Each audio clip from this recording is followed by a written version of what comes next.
Our next speaker is Anise Bockwell. Anise is the founding president and trained facilitator of the Luminous Group, where she creates powerful learning experiences that aim to nourish participants while building confidence and trust. So should is one of the most powerful words in the English language. We use it all the time, not even knowing that we're using it. And it impacts each of us, and you can be sure that it's impacting your workplace culture. So what is this workplace culture? It's really just the acceptable behaviors that each individual inputs throughout the day. So over time, whatever we accept as those behavioral inputs is our culture. They can be life nurturing or they can be life depleting. Those behaviors are chosen through our intentions and our thoughts first. They create the foundation of our belief system or our operating system to choose our actions. So those actions are either life nurturing, and they look something like this: listening, trusting, sharing, clarifying, understanding, focusing on good process rather than outcome.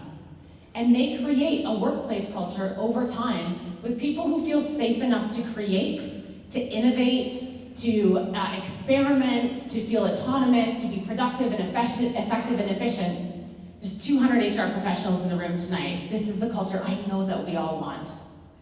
Yet we often see cultures like this, where people are conforming, where they're judging, where they're depending, they're hiding, they're not taking the initiative. It's frustrating, but mostly it is heartbreaking. Some of the behavior inputs that contribute to a culture like that are, the judging, the telling, the blaming, the shaming, the controlling, the rationalizing, and we know how that feels. And those behaviors show up especially when the going gets tough. So why am I saying all of this? Because there's a sneaky word that slips in all of our conversations, and it's the word should. And it makes us feel weak and depleted. And I know that word should is said with the very best of intentions, almost 100% of the time.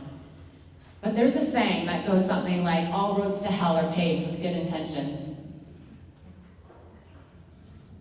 So what happens when we have these good intentions and we use this word should? Our power and our energy immediately is sucked into the future, and we're left standing in the present moment feeling weak and disempowered, and we can't even see the choice that's in front of us. Similarly, when we say should have, would have or could have also apply, is that our power is immediately sucked into the past. And then we're left stuck in the present moment, that's us in the circle, feeling weak and disempowered, and we can't see the choice, it feels too foggy. So one of my dear mentors, Louise Hay, taught me how to keep my power in the present moment by replacing all of my should statements with if I really wanted to, I could. Or if our organization said, if we really wanted to, we could. And then the clarity and that power of decision comes back into the organizations, comes back into the individual. And you can feel that power of that choice, that clarity of decision, and you start to unlock the magic of a life-nurturing culture. So in my house, the SH word isn't what you all think it is, it's should. So that when these two sweet little faces who learn the word should at school, I think, come home and say, Mommy, I should or we should, I say, excuse me, what? And they reframe their sentence. I never let a should pass by. I let swear words pass by. I have a funny story if you want to hear that later. But I never let the word should pass, it's too important. So in 5 minutes, I'm giving you homework. I invite you to go back and write your should list for yourself, for your team, and for your organization. And then step 2 of that is replace the should with if we really wanted to, we could.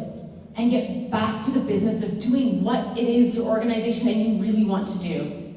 I invite you to take that power back and feel the power of a decision and acting with clarity instead of shrouded in should by releasing should from all of your applications.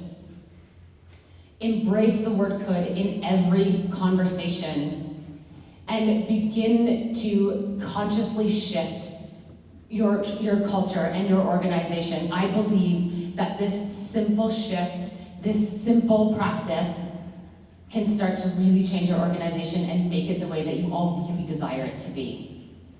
Thank you so much. It was such an honor to be here tonight.